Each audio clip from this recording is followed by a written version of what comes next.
Welcome once again to another episode of Fists, Kicks, and Flicks, the podcast about martial arts, movies, and life. I am one of your hosts, Eugene Plowden, and with me, as always, my podcast partners, Joe Hartley and Angel Diaz. What's up, fellas? What's up? What's up? If this is your first time with us, I want you to know we are members of the Martial Arts Internet Network. On Mondays, you got Raw with Mimi and Lump. Tuesdays is CTE with Chris, Los, and Trav. Wednesdays is us, Fists, Kicks, and Flicks with Gene, Mike, Joe, and Angel. And on Thursdays, you can get the Inside Scoop with Alex and Jeff. For more information, check us out on all of our social media platforms. Just look for the Martial Arts Internet Network on Facebook, Twitter, Instagram, and YouTube. Fellas, it's showtime. What's happening? What's going on, man? Same old. Yeah, we were talking a little bit before, but I filled my dance card up a little too much this weekend, so it's been busy. We had a celebratory dinner that was kind of waiting in the my brother-in-law graduated from college, my wife graduated, we got a house, so my mother-in-law has been waiting to take us out to dinner. Mm-hmm. So we went to this real fancy place. They rented a room. Mm-hmm. They had a full 6-course meal. Like I think we went through 4 bottles of wine and some champagne. So it was real nice. Y'all was feeling good, huh? Valeted my car and everything. So it was real nice. It was real fun. And then, we had yesterday, we had a bunch of stuff going on, and we celebrated my brother-in-law's birthday. Okay. He just turned 30. Yeah, remember those days. And then lastly, today, for the first time in about 15 years, I went to Comic-Con at the Suburban Showplace, and that was fun. Yeah. So that was your first time in 15 years, huh? Yeah, it's been a minute. Every time I keep thinking I'm going to go, something comes up. It's usually in May, and May's just a busy month for me. Okay. So this time it worked out that it's now, and the kids all wanted to go. So we took the whole family and my middle daughter's friend. They had a blast. They loved it. Yeah, I normally go every year. I didn't go this year, and I knew I wasn't going this year because frankly, it was because of COVID. It was masks. They were handing out masks. They were walking around, making people. They were really, really good about it. Yeah, at the conventions, man. Because I go to comic conventions all the time. To promote my comic and network and meet other artists, writers, and things like that. But anytime, like they have a saying at these conventions, and they call it "con crud," because before COVID, you go there because there is no. I mean, it's just recycled air in the room, in the building. There's no, it's poor ventilation. So people would always get sick. And in 2019, I got sick when I came back from it. And I was like, oh, man, I got that doggone con crud. So I was not feeling good at all when I came back. And I remember one of the artists I was talking to, he was coughing and he shook my hand. And the funny thing is, he said that Jim Lee had got him sick the previous day. I don't know if it works like that or not. But he had blamed Jim Lee, and I shook his hand. We talked for quite a while, a couple of different times, being this artist, and I just knew that I wasn't going this year. I could have went today. I didn't want to though. I didn't want to risk it. Real quick, I'm going to tell you the thing that cracked me up the most. So I went over to see some of the celebrities. They have some good people there. Yeah, and the people that I really enjoyed and thought were good, they had no lines.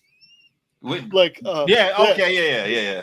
Coco and Ice-T, no line. Oh, really? Tom Welling from Smallville, no line. The best lines were all the wrestlers. There was 3 wrestlers, all from AEW, especially the female. She had the longest line.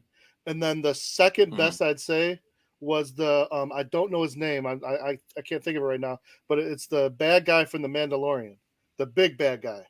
Yeah.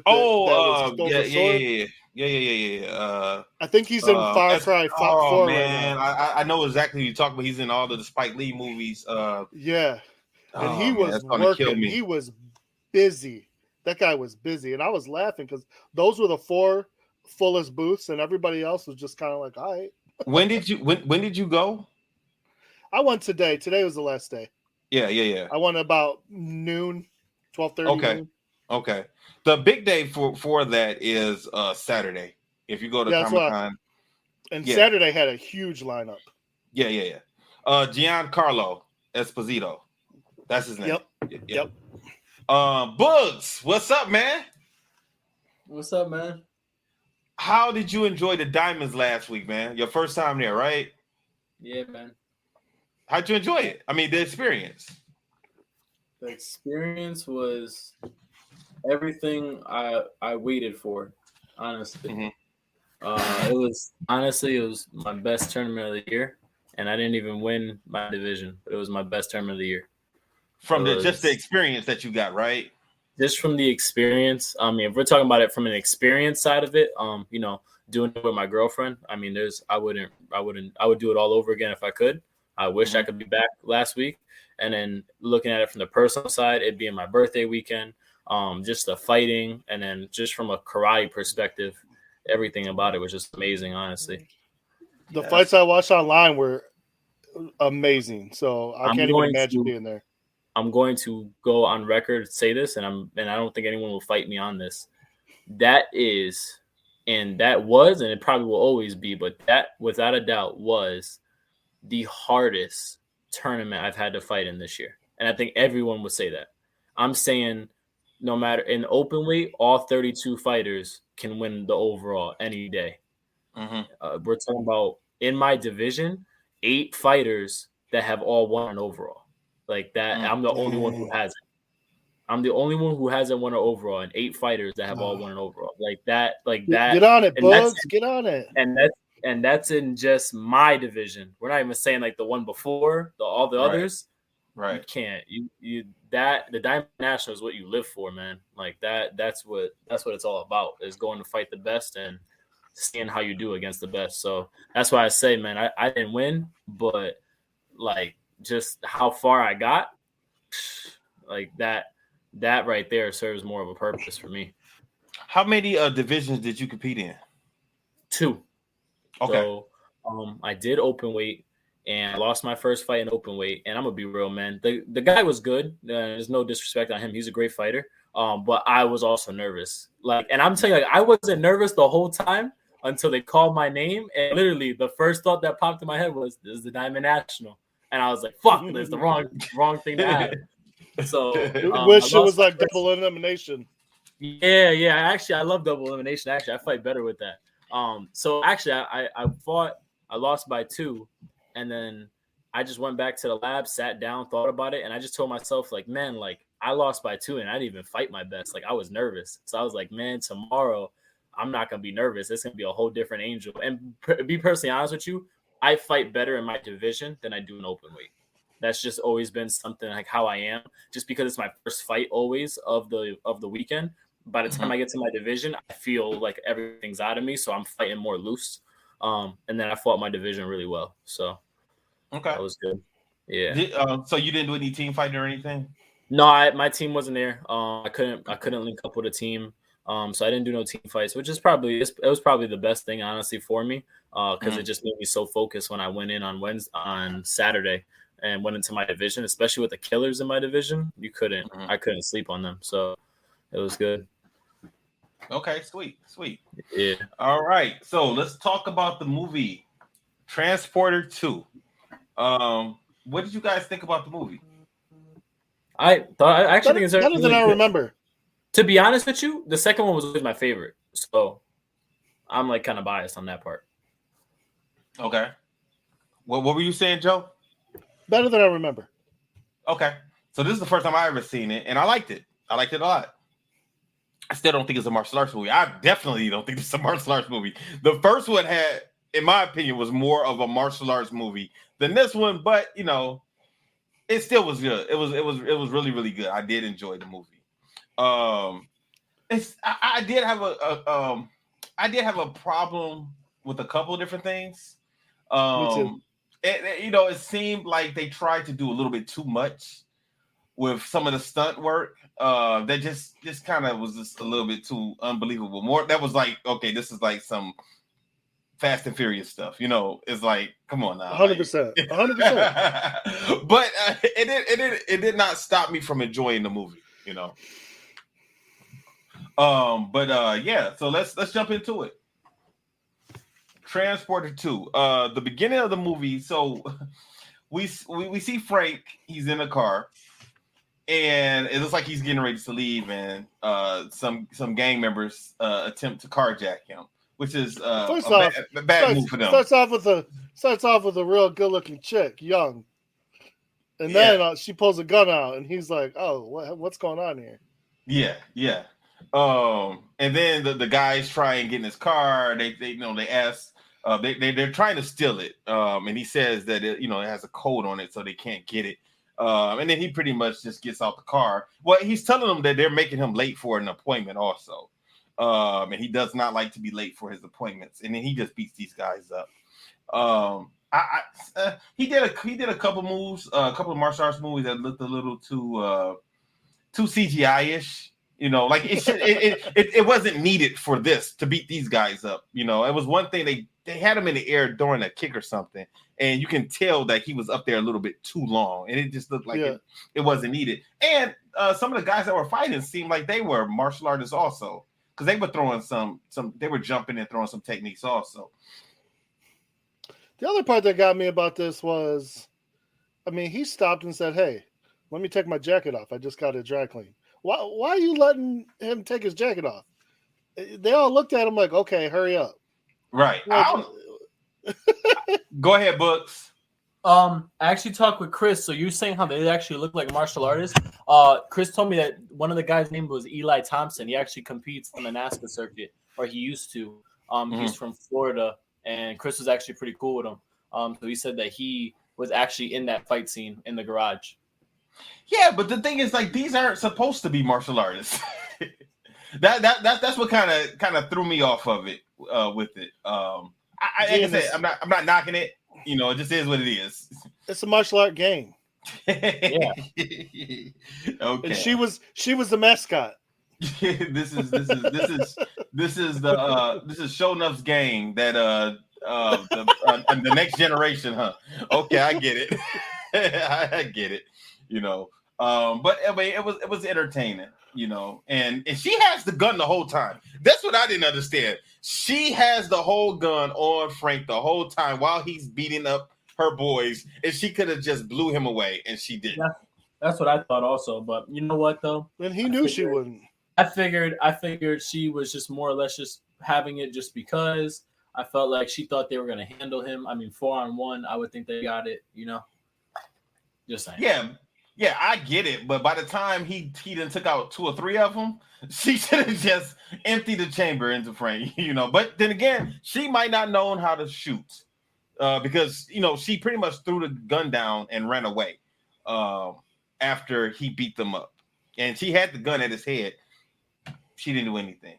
The next scene, we see Frank going to his appointment, and we find, and we're kind of thinking at first that this is about to be Frank, doing another one of his transporter jobs, like the previous film. But this is not the case.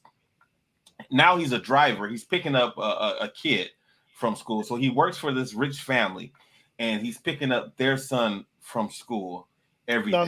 He's filling in for a friend. Oh, that's what it is. Yeah, okay. He does say that. He does say I missed that part. I missed that part. Okay. Yeah, he talks about he's filling in for a friend. Yeah, he's filling in for a friend.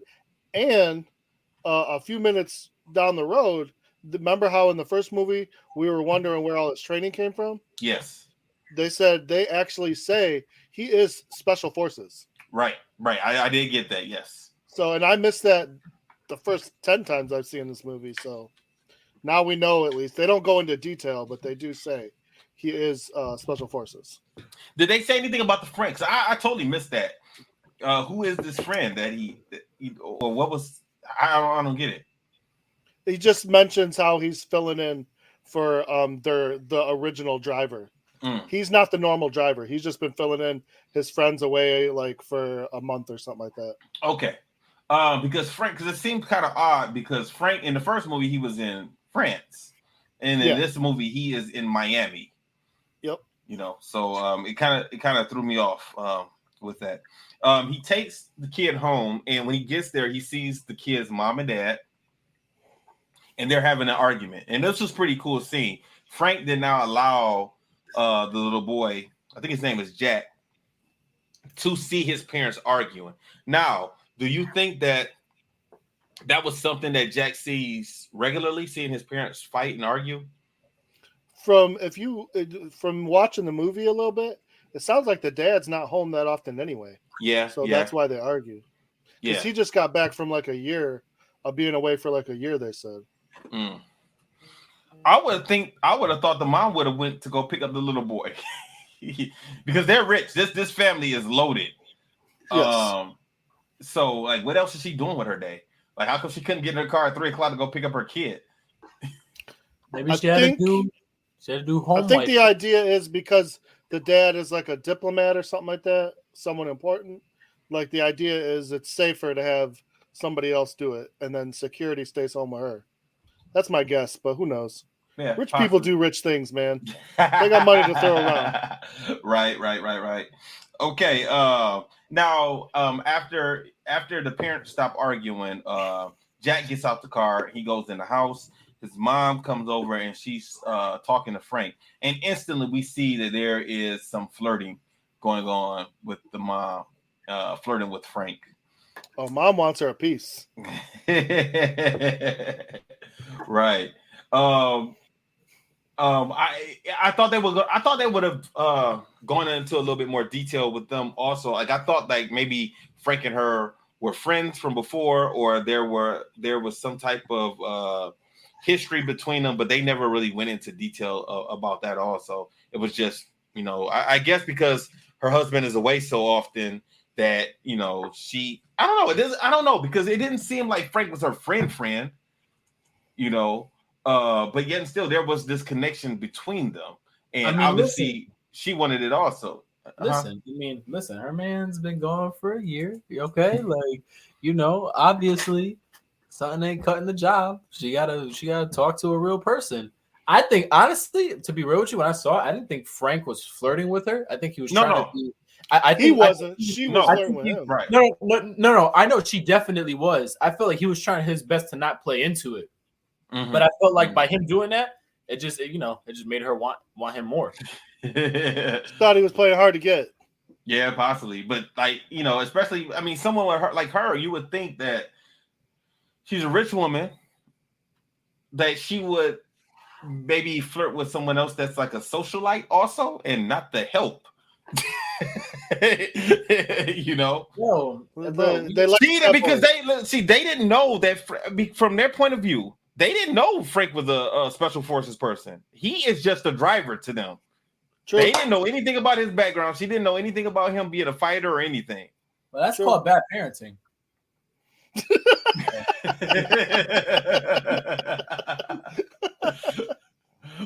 Why are you saying that, Bugs? I mean, listen. I'm like, in all seriousness, like, your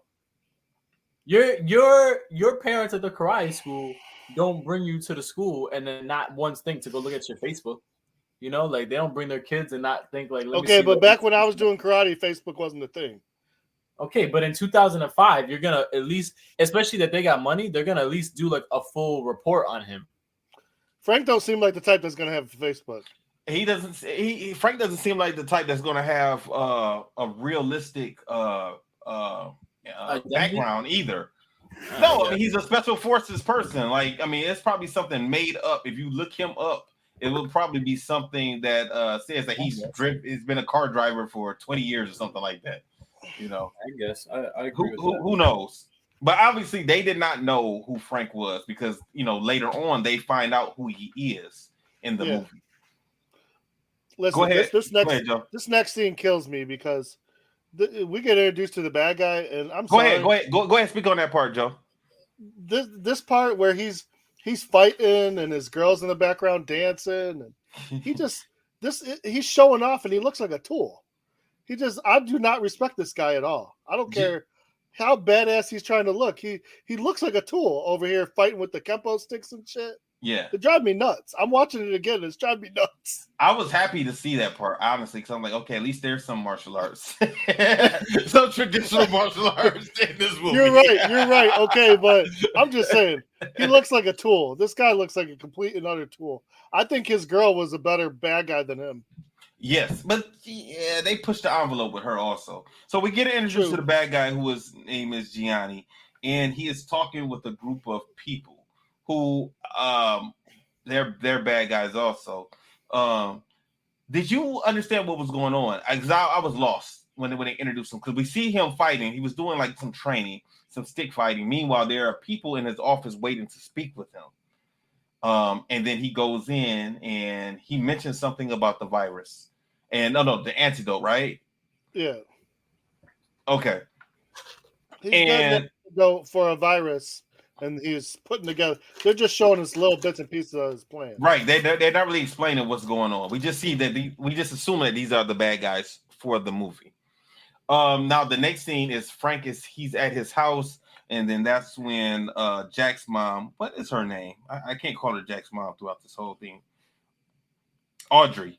That's when Audrey comes over and tries to seduce Frank. Wait. You forgot the most important. Frank's waiting on a pizza for 45 minutes. No, Yeah, I don't.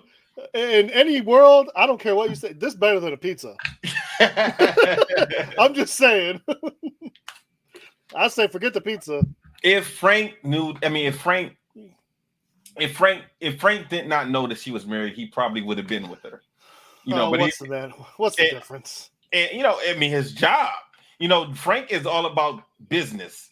We see that. We learned that from the first movie and this movie also. At the very beginning. He's got plenty of money. He's waiting on that pizza. He was more worried about that damn pizza. I gotta give it to. What happened to Bugs? He's back now. He's back. There he is. But my bad. Right. My internet is terrible today. I'm sorry. No, it's no problem, man. No problem. Now, before Frank left Audrey at the beginning of the movie, when he dropped off Jack, she mentioned to Frank that Jack had a doctor's appointment at 9:00, and she asked him to take him. Now, I agree with Books on this part. Now, this is bad parenting, because I don't know any parent that does not go to the child's doctor's appointment. I agree. That did not make any sense. Now, I know what was going on in the movie. They were setting up for his birthday party. I get that. But there is no way a parent, a mom, especially a mom, is not going to go to the doctor's appointment with the child. Like what? Like the doctor's going to ask questions or something. You're not going to send a guy that you've only known for a few weeks. Yeah, exactly. That did not make any sense at all. Especially since doctors have to talk. They have to talk to the parent. Don't parents have to sign paperwork when they go into the doctor's office? All types of stuff you got to do. Well, you got to answer a lot of questions too. Yeah. Or they have to, if the kid needs some type of medication, they have to tell them when to take it and how much, what the dosage is, and what it's going to do. All types of things. So that seemed pretty weird to me. So Frank has to be at 9:00. The bad guys overhear this. They know that Frank is going to take Jack to the doctor at 9:00. So the next day, they get to the doctor's office early. They get in. They end up killing the nurse who was working the front desk. They end up killing the doctor, and then they are acting like the doctor and another nurse, because Gianni's girlfriend Lola is there also, who they were just a little bit too ridiculous with her. I mean, her the whole movie, she's in lingerie. The whole movie, like when she fights and everything, she's in lingerie. Like that's crazy. Like this is not. I can see if this is a comic book. If this is a comic book, because some of the comic book characters, their outfits, their costumes look like lingerie. But this is, come on, this is real life. This is ridiculous. Would you say, Books, you didn't have a problem with it? I had no problem with it. Go ahead, Joe. She's badass Barbie, I guess. I don't know. Right. Now, they should have sent 2 other men who look better as doctors. These guys look like straight thugs. They did not. They look like bad guys. They just had on doctor lab coats. They did not look like doctors at all. I mean, their faces did not look anything like a doctor, especially the big guy. The big guy, his was open. He had a regular shirt on. He had a wife beater on and everything. Frank should immediately knew something was up when he saw these guys. He had an idea, but he was just trying to go with it. Yeah, he did because we can see he's looking at these people, and evidently must have been his first time being at this doctor's office. Yeah, because the big guy, he comes out and he's putting on the jacket. Now, since when do two doctors go into a doctor's office with a child? Not two doctors. And you're never not allowed in there. Yeah, exactly. Especially if the parent isn't there. Now also we see a familiar face.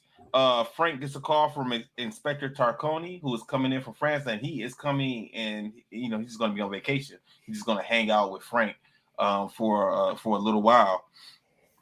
And as Frank and Inspector Tarconi are talking, that's when things start getting crazy, and Frank is starting to pay attention to everything that's going on. He attempts to go into the waiting room where Jack is, especially after he sees blood coming out from under the closet, which is the nurse and the doctor where they're at, and then pretty much that's when the fighting starts. Go ahead, guys. What do you guys have to say about this fight scene? So very interesting. Yeah, I actually thought it was pretty good, honestly. Yeah, I mean it wasn't bad. I mean, it was okay. I mean, this is when they try and show how badass Lola is. Yeah, well, busting through the walls and stuff was a little much for me too. That, and I mean, but Frank used the door to protect himself. Against the gun, yeah, I know. Yeah, especially the guns that she had. Like, I don't think those guns that door should have held up or stopped the bullets from hitting him. But it was a couple times where they were showing him run. It looked like the bullets were coming right at him, and he ran right past them. He runs into some room that Jack was in, and then he comes out. What was that? What kind of tank was that he had? It was like an oxygen. It was like an oxygen tank or something like that. Like a CO2, maybe. Yeah, and he ends up shooting, making it fire off at her Lola. He basically turns it into a missile. Yeah, I thought it was laughing gas. You thought it was laughing gas? Yeah, I don't. Why? What would make you think it was laughing gas? Because when Angel saw it, made him laugh.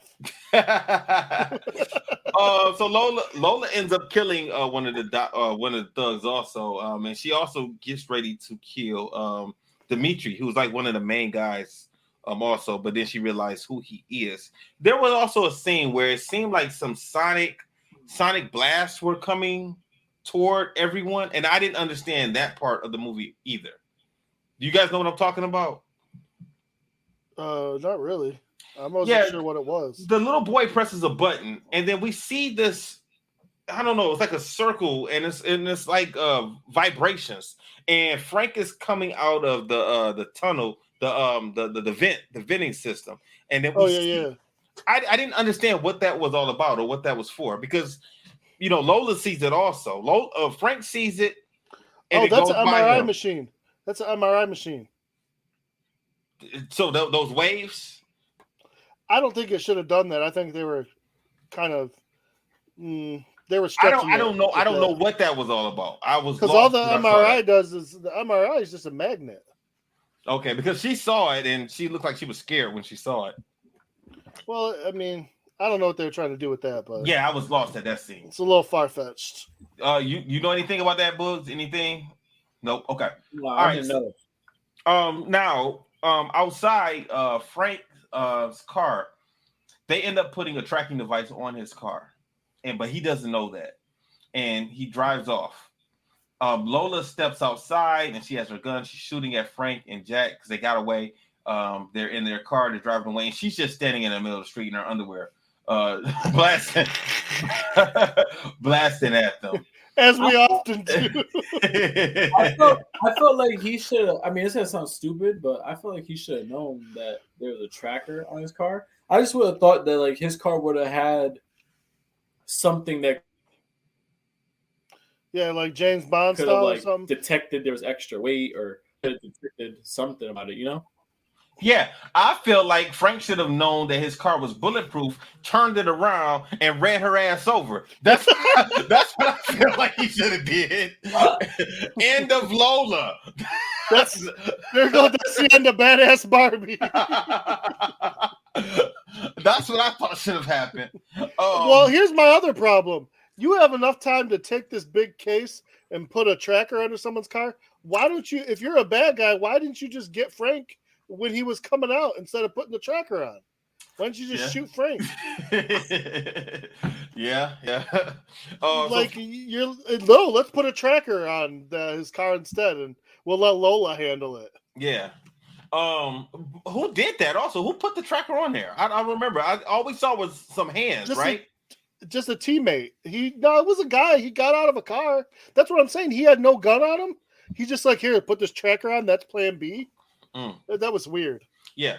So then, as Lola was standing there shooting at Frank, the police come, and she ends up talking to Gianni, and they, he was upset that the plan didn't work, and he said, we got to go to plan B. And then she turns around, loads up, because she emptied the clip when she was shooting at Frank. So she gets 2 more clips, turns around, and kills the police officers. The police should have lit her up before she even had time. Yeah, especially with those type of guns that she had in her hand. And she had no armor on, so she's good. Yeah. No bulletproof vests under there. Well, she didn't need armor. Like, you don't see the way she looks. Ain't no one gonna shoot her. We're too busy watching. Yeah, that's right. They're not gonna shoot with those 2 big old guns. I'm shooting. The way police be shooting people, you don't even have to have a gun in some of the times. Yeah, so, exactly. I don't care what she look like. They're not gonna shoot a blonde. No, that's not gonna happen. That's not gonna happen. Yeah, I said it. That's not gonna happen. Anyway. This is a good book. I should see books.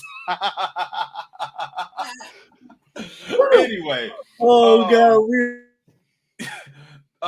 Frank ends up driving. I'm not touching that one. Frank ends up driving back home and to Jack's home. And as he gets to the gate, he stops and he gets a phone call. And it's from Gianni. And Gianni is pretty much threatening him to, not to take Jack home. And they have a gun on Jack. He is targeted. Frank turns around, he can see the green dot on Jack's head, so he knows that he can't go all the way into the house.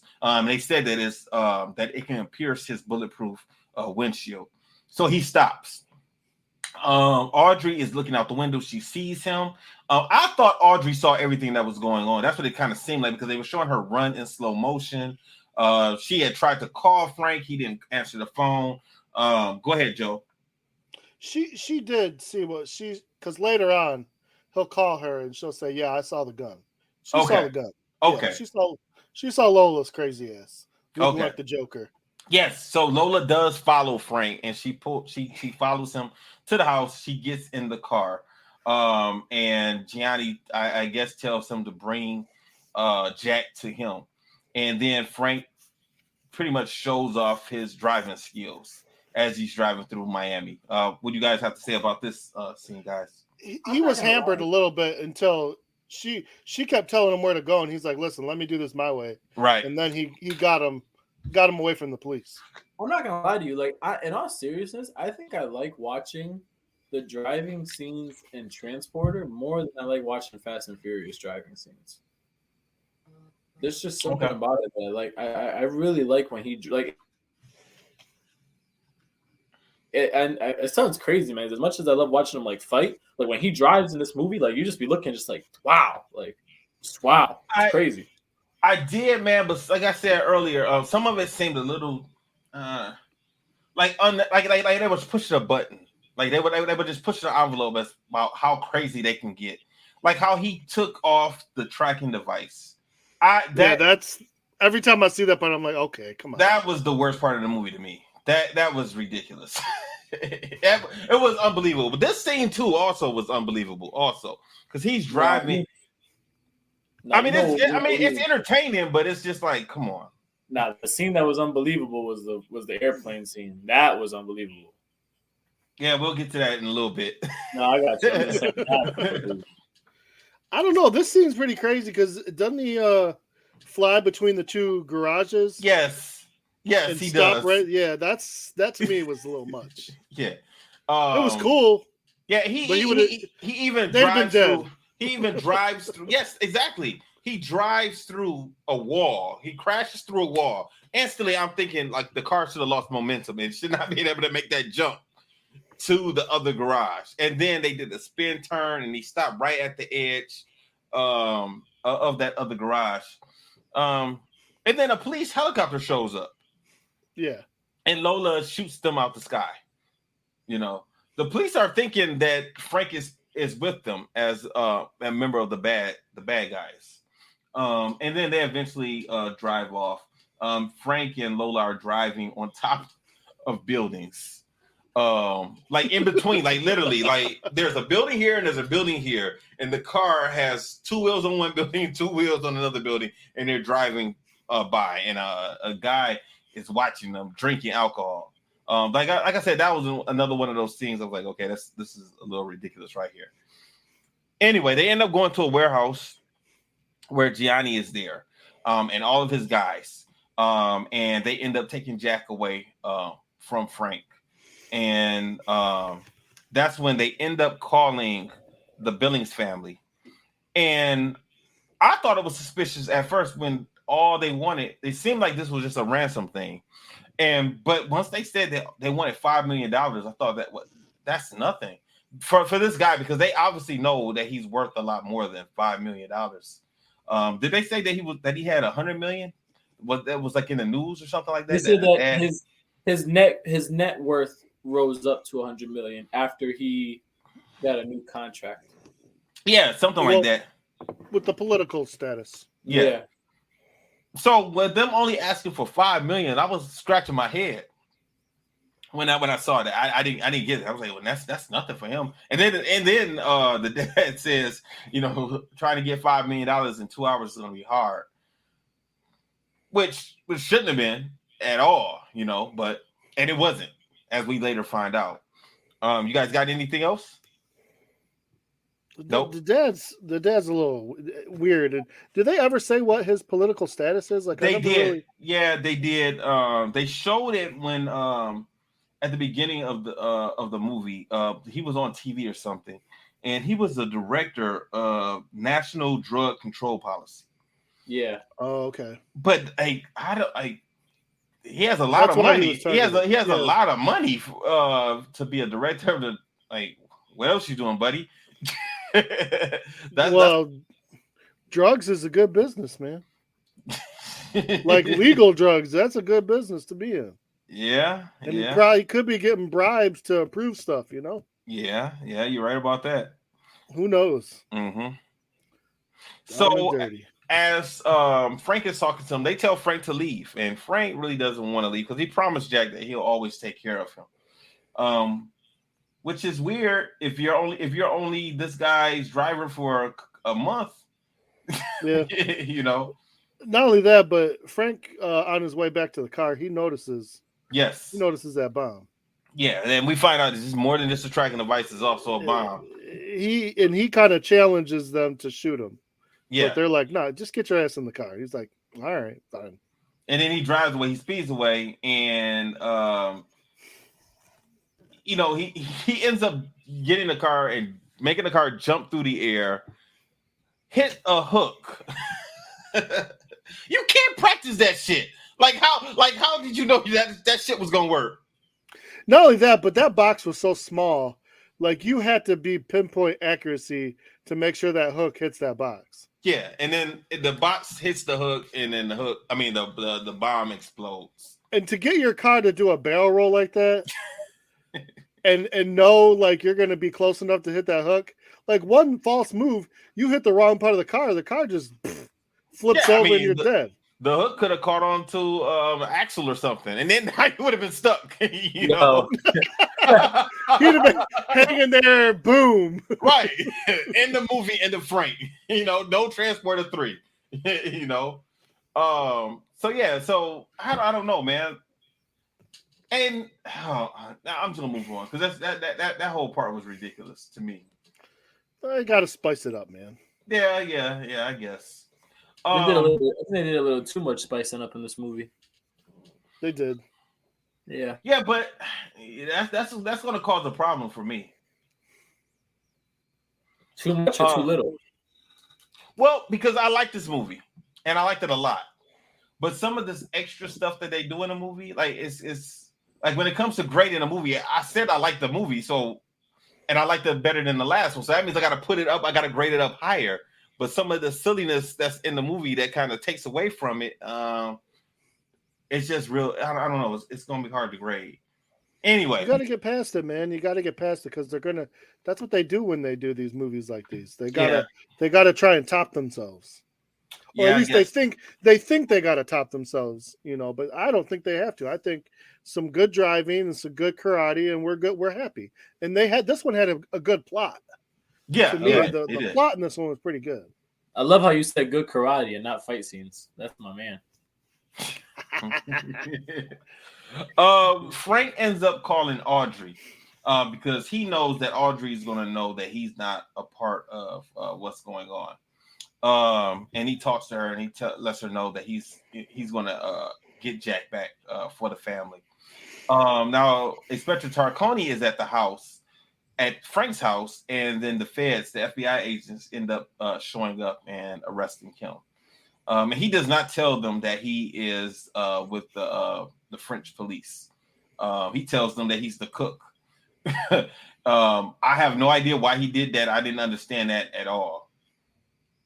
He didn't know what was going on. Frank was trying to explain it to him, but because eventually he did tell them he showed him his badge. Yeah, they wanted to know. But they had him at the I don't know if it's a precinct or wherever they was, the FBI headquarters. They asked him that, like, how come you just didn't say it when we arrested you or when we showed up? And but then he's still talking like he's a cook when he's with the FBI agents. Yo, man, you tell a lie, you gotta live that lie. You can't just up Frank ends up going back to the doctor's office where everything happened, and he's going to do some investigation. The police and the firefighters are there also doing trying to find out what happened. Frank is there, and he ends up getting into security, and he ends up getting the pictures of Dimitri. And does he send it to Tarconi right here, or does he give it to Tarconi later? He gets it to the precinct, and Tarconi brings it up on the computer. No, I meant, did he do it right here, or was that later on in the movie? I can't remember. I thought it was right here. Okay. Anyway. Okay. So Frank ends up going upstairs to the office where everything happened. And then he ends up finding the vial. He wanted to know what was going on. At this point in time, he doesn't know anything. And then he ends up finding the vial that has virus in it. So basically, the bad guys were going to inject Jack with a virus. Frank finds the vial, and then the police come in. And when they come in, they just immediately shoot at him. And when they do that, they end up shooting the vial, and that was the end of the vial. Frank ends up grabbing another needle, and he ends up grabbing some H2O, and he ends up leaving. He ends up running out of the. We don't know why he's going to do that. That's what it said on the box. It said H2O. No, but just like, why would you just say water, bro? Like that. Because it didn't say water on the box. It said H2O. That literally just got me upset. Like, why would you just say water, bro? Angel, let him do it his way, man. Come on. That's even fun. That's even funnier that irritated you. Really, I gotta admit, you're not wrong. Because I'm not gonna lie, I was thinking it in my head, like, why didn't you just say water? But H2O works. I like it. You know, the funny thing is, I was also thinking it, but it said it on the box. It said H2O on the box, so I said, "Fuck it, I'm gonna say it." Wait. Anyway. This next part when he's on the the jet ski with the girl. He just jumps out of a jet ski and flips her behind him. Yo, Yeah. He was killing me with all that because she's screaming the whole time. He should have just threw her in the lake. Yeah. Well, also, the dad, he ends up, did the dad even give him a name? The dad? I missed his name. I don't know his name. I really don't know. Jefferson. I just took a look at Wikipedia. It says Jefferson. Yeah. So that's what he looks like a Jefferson. So he ends up making the drop. He ends up taking the $5 million and making the drop. You guys got anything else? No, it's pretty self-explanatory from here. I just really hate the dad, man. Listen, the dad's very disconnected, and this whole thing should, at the very least, bring the family a little closer. But you never know. No, I know, but I think that's why I just didn't like him, just because how disconnected he was. That just got me mad. He thinks he's more important than everything else, and he's probably a workaholic, and who knows altogether. So the part you were just talking about, Joe, Dimitri, Frank ends up getting the information to Inspector Tarconi. Inspector Tarconi ends up giving him the address of where Dimitri is, or his location, and that's when Frank shows up to talk to him, and Dimitri is running away from him. That's when he ends up running outside, and then eventually get to the scene that you guys were talking about, where he jumps on the jet ski and tosses the girl behind him. The whole scene just cracked me up because even the part where again he flies around in the jet ski chasing a car, and then he angles himself to hit up a bridge and fly all the way to the back of a truck. Come on, and that jet ski's not flying that far on the cement. No. And the thing that didn't make sense was that like the jet ski like slid for a long time on the cement. Like it just stopped. Like that made no sense at all. And it probably would have been like spinning and it would have hit the concrete and he would have flipped off of it. Honestly. Yeah, exactly. Yeah, him and the girl. Now and Dimitri was teasing him the whole time. Dimitri is talking a lot of crap. Until he comes flying at him. Yeah. And Dimitri is hanging on the back of a bus, and he ends up opening the bus, going inside. Frank ends up catching up to him somehow and gets in the bus also, and ends up getting him and stabbing him.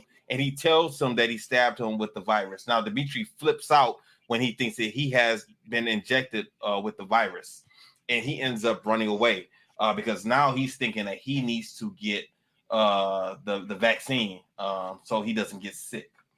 You guys got anything? I mean, clever of Frank to pull that off. And this guy's a bit of a fool because if you would have seen, he would have noticed that it was the H2O was not yellow like the. I'm gonna do that the whole. That's all I'm calling water from now on. Hey, Bugs, make sure next time you compete, you got your H2O.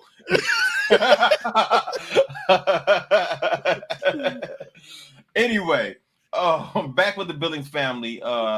They know that they dropped the money off, and they're still waiting to hear something about the ransom.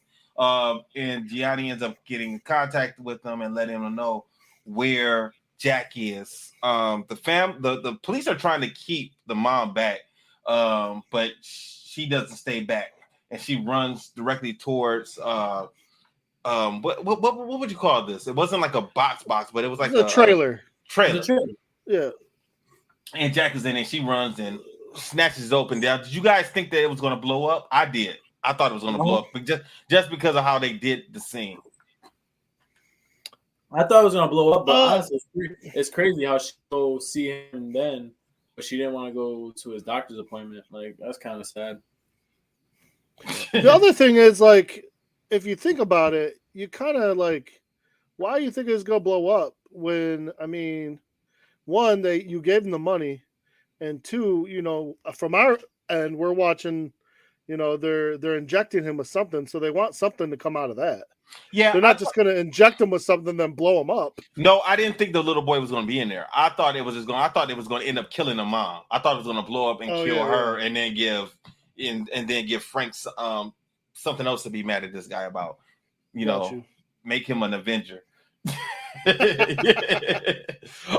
Dimitri ends up running back to the lab where the vaccine is, and Frank just follows him, and he goes there, and there are only a handful of vaccines available. I think weren't there only 3 of them available, or was it 2? There was 3 at this lab. So this lab isn't just they got the antidote, and they got people they're testing the actual virus on. So you see all these people that are shriveled up and down. I don't know what this stuff is or whatever, but it's not good. It's nasty. Yeah, they never did explain it, did they? Not really. They just explain what happens if you get. Well, you seeing some of these people in this lab right here. There's like 3 of them, and they were not looking good, man. They were looking like Thinner or something like that. The horror movie. I ain't seen that in a long time. I know. Now there's also a thug there also, because they have to have another fight scene for Frank. And he ends up fighting this guy. I don't know why they even had this part in the movie, honestly. I guess just to add some more action. When he fought the guy in the where the boats were, right? Yes. Do you know who that was or no? No, I don't. That was Shannon Briggs. Oh, okay. So at the time, yeah, I'm looking at it now. Yeah, you know why? Okay. His dreads, he looked a little different though. His dreads and everything didn't look the same, but yeah, that was Shannon Briggs. I honestly, I don't know about you if you picked up on this. I thought it was about to be a replay of the old scene when he slid his arm across the oil. I thought that was pretty dope. I did too. Yeah, I did too. But I actually really like that fight scene. Once he put the coconuts on his hand, I thought that was pretty dope. Yeah, I ain't gonna knock it. That was cool, but Frank was getting his ass whooped a little bit until he brought him into the smaller space, because that guy was too big for that small space. Frank is smart like that. Yeah, he's not gonna sit around and get his ass whipped. He's gonna make sure he gets the advantage, just like he did with the oil. Right. Now Dimitri ends up killing someone because he thinks that he needs the vaccine. There were only a few vaccines. I think there were only 4 of them, and I think there were only 3 of them, but there were 4 people in the room. Go ahead. Were you about to say something? Oh, they were like the test versions, and then the big bad guy. He was going to be the one that had the full vaccine, and that's how he's going to get all the money. So go ahead, Joe. Go ahead and tell what Gianni's plan was. So Gianni shows us this big plan. He's got all these, I'm assuming they're like terrorists or whatever, and he's showing them how the virus works and how at some point he's going to be the only one with the vaccine. And he even takes it a step further after some of his plans are getting ruined by Frank to make himself the actual vaccine. Mm-hmm. He takes it all into his blood, and now he's the cure. His blood is the cure, and it's basically up to the highest bidder. Can stuff really work like that? Probably not. If I'm being honest, I rolled my eyes when I saw that part. Well, here's my from enough movies that I've watched. If he's the catalyst to the antidote, you could reverse engineer an antidote from his blood, but it's not going to take the amount of time it took them to do it in this movie. That's something that is going to take you at least a month or two. Like, this is a scientific thing. It's not, movie magic, I always say, but in real life, you could probably do that, but it's going to take a while. It's not just going to be like, a couple of scientists in a lab for 3 days and we're good to go. No, people are going to be dead before you finish this. Right. And now Dimitri even where they get to well, Frank ends up catching up to where Dimitri is, and he ends up fighting with these guys, these scientist guys, and they end up throwing 2 vials out of the window, and then Frank jumps out of the window after the antidotes. I think one hit the ground, didn't it? And Frank ends up catching the other one. Mm-hmm. Yeah, man, caught it and landed on a fucking cab. Shit was crazy. Why you called it the cab? How come you didn't call it the taxi? Anyway.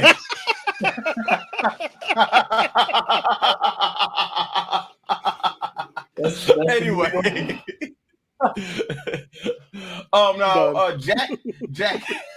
Jack is getting sick. He's at home. He's getting sick, and he's getting worse. Now this is the thing with him. The purpose. So Gianni wanted to infect Jefferson with this virus because he had a big talk coming up with world leaders, and Gianni wanted all of them to get sick. So that was the purpose of the whole plot of kidnapping Jack. Frank ends up showing up at the house, but at this point in time, Jack has already breathed on Audrey and Jefferson. Now they don't know that they have been infected with this virus. Frank shows up and gives them the virus for Jack. Now, I'm sorry, the vaccine for Jack. Now, this is my question. Because Audrey and Jefferson were breathed on by Jack, that means that as Frank is talking to Audrey, he's also become infected, right? Yep. Now, did they say how long it takes before you get sick? They didn't say. Okay. And Frank never got sick. Yeah, that's my point. And I never saw Frank take an antidote. Yeah. So Audrey, because Audrey starts looking bad pretty quickly, and Jefferson does also.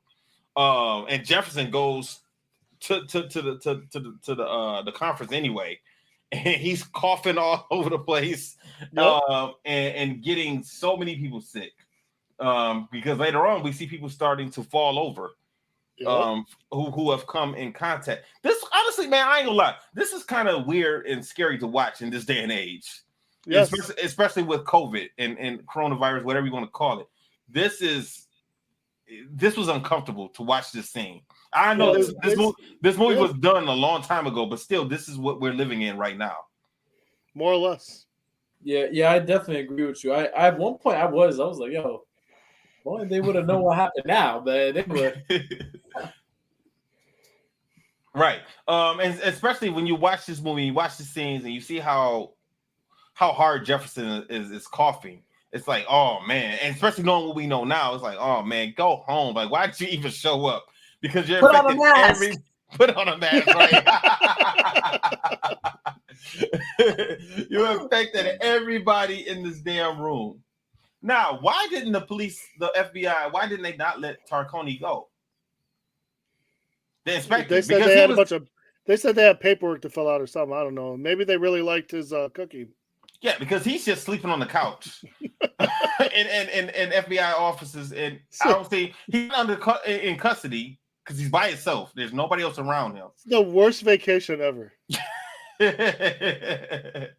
All right, go ahead, Joe. Wrap up this movie for us. Well, we're gonna have Frank. He's trying to help everyone out. He's got to figure out where the rest of the antidote is. So he heads over and he goes to the big bad guys. What is it? A mansion? Yeah. Something like that. And he discovers that he's made himself the antidote. Mm-hmm. And basically his idea is, hey, I'm out of here. I'm going to sell myself to the highest bidder. And here's Lola. You guys play nice. It sounds like some prostitute shit. I know, right? More or less. Right. So Frank ends up fighting Lola. Like I said, I still didn't care for the part of seeing him get injected with the antidote. That just seemed far-fetched to me. The crazy thing to me about this whole thing is when this guy was trying to be like a big badass at the beginning of the movie, he never really like fought Frank. Like kind of was like whatever. So I was like, so much for being a badass, you know. Right. I mean, like I said, that's why I said Lola. Lola to me was the real villain in this movie, or she the did more henchman killing. woman. She did more killing, huh? But her and Frank end up fighting. She fights him on what do you call those? Some silk ropes or whatever. Yeah. She's swinging around, and she's swinging around, kicking and punching with a gun, and eventually Frank just takes her and throws her into like some, I don't know what it was. It was like some artwork that was spikes on it, and she got Mortal Kombat style fatality. So then that's Frank the end of Lola. Right, and then Gianni, he ends up getting on a plane, and he ends up trying to get away. Frank sneaks on the plane, ends up catching up to him. But that was dope. Course. That was dope. And go ahead, talk about it, Books. I just thought it was cool how he took his car, took his Lambo, but like literally, I actually thought it was funny when Tarconi was at the police station and they're like, "Look at this guy drive," and he was like, "Yeah, he could drive," because you just see on TV go past the robber, and like I'm saying, he was going in and out. I didn't like the CGI of how he got onto the plane and the car blew up. I didn't like that. But I did think that was just such a dope. That's why I said that was like, to me, that scene was better than some scenes we see in Fast and Furious. That was just really good, man. Real quick, do we know what type of martial arts Statham does? Because I've never really kind of pinpoint what his martial arts background is. I heard he did like Wing Chun, but he kind of just does like an open freestyle type style. Like, well, the only reason I'm asking is because, and I'll just touch on it real quick because I know we got to wrap it up. He's using this H2O hose. Yo, he kicked that hose into that dude's That's nuts. what I'm saying. He's doing like the chain style, swinging it around and kicking it like the kung fu. So I'm gonna have to look that up now. And he also took the big long pipe, and it was kind of like a Wing Chun or a kung fu bow staff. The way he used it. Yeah, I'm gonna look that up because I'm really curious now. That's interesting. Anyhow, so he catches up. He can't kill the bad guy yet because he's the antidote. So he gets the antidote out to everybody. I don't know how they figure it out to reverse engineer it or whatever. And everyone's better. And Frank's the hero. I didn't really care. Like the fight scene, man. With them on the plane, like trash, man. That shit sucked. Not only that, but just them crashing into the water, like the fall. Like I told you guys, like I'm going to be dead before the plane hits the water. Like that is one of my fears. Is crashing in the plane. On top of all the spins that it did before it hit the water, I'll be dead. I think they were torn because they could, in a regular ending fight scene, you have a big fight scene, and usually like the bad guy dies. Right. So you couldn't do that with this because he was the antidote. So I'm guessing that was their way of kind of giving us a big finale. Even though to me the better finale would have been Lola ending up on the spikes. Yeah, so, you got a point there. Yeah, you got a point there. If you're going to do a big fight scene at the end, you got to have a good fight scene, and they just didn't. They tied themselves up with needing the antidote. Right, and Frank ends up rescuing. He does not let Gianni die. He ends up rescuing him and turn him over to the police or whatever. So I'm assuming everyone gets better. We see Frank go to the hospital to visit the family. Jack is okay because he already had the vaccine, but his mom and dad are in the hospital. So Frank sees them and he leaves some flowers for Audrey. And then he leaves. He goes to his car and he gets another call from someone. And I'm assuming this is the beginning of part 3. Is this going to lead into part 3? I honestly don't remember. I have not watched it in a while, but maybe. I'm pretty sure it does. Okay. Yeah. And I think he gets back to his old antics in 3. Now, Tarconi is waiting for him in the car also. He's about to take him back to the airport, right? Like he's about to leave. He spent his whole vacation pretty much at the FBI headquarters. Yep. That sucks. That sucks. I I would have stayed because he ends up taking them to the airport and everything. I would have stayed. So that's pretty much the end of Transporter 2. Like I said, I enjoyed it. The fight scene, I enjoyed the plot. I enjoyed the story of the movie. The fight scenes were pretty cool. Like I said, I definitely don't. I consider the first one more of a martial arts movie than this one, but this to me overall was a better movie. I agree. Yeah. Lots of H2O.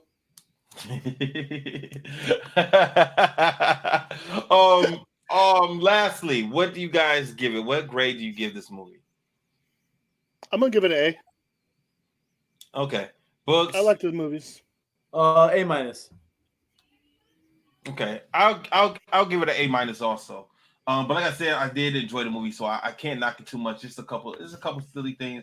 The number one thing I did not like in the movie was the how he got the bomb off of his car. But everything else, besides that, everything else was, even though I didn't really care for certain things, they still were they were all right. But just that bomb, getting the bomb and the tracking device off of him, that was the only thing that I didn't really care for.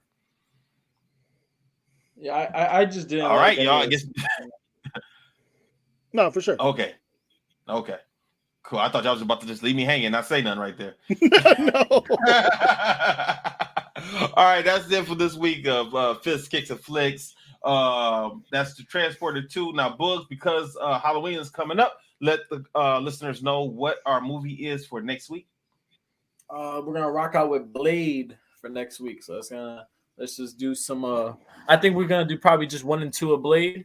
And then we'll pick up right back with Transporter. I don't think the third one was really much to talk about, but first and second one definitely. So I think we could do that, and that'll lead us right into Halloween, and then pick right back up with Transporter 3. Yeah, okay, cool. Now let me ask you guys this: is there a Christmas martial arts movie? Honestly, I I want to say I've seen one, but I can't think of it right now. I'm sure once Jeff hears this, he'll text us because Jeff pulls back memories that I didn't even know I had. So Kung Fu Santa Claus or some crap. All right, as long as it's nothing like Air Bud, like the buddies, like those little dogs, those golden retrievers, like them Nobody's doing karate. No, fuck them. Whoa. I don't want to see the buddies doing karate. No, I'm not watching. I'm going to reject the buddies doing karate. So if there's a Christmas buddies movie, fuck the buddies. I am not watching a buddies Christmas doing karate. No, we're not they doing got that. Cuba Gooding Jr. in it. What are you talking about? That makes it any better. No, it's not going to make it any better. So we will see you guys next week. Pay attention as we review the movie Blade with Wesley Snipes. You guys got any closing remarks? I'm good. Nah, man. Pretty much, I'm good. Like, subscribe, share. Tell your mother, tell your friend, tell your husband, hide your wife, all that. Do your thing. Let everybody know. And make sure you guys check out jumpkickcomic.com and jumpkickathletics.com. Director, play my music.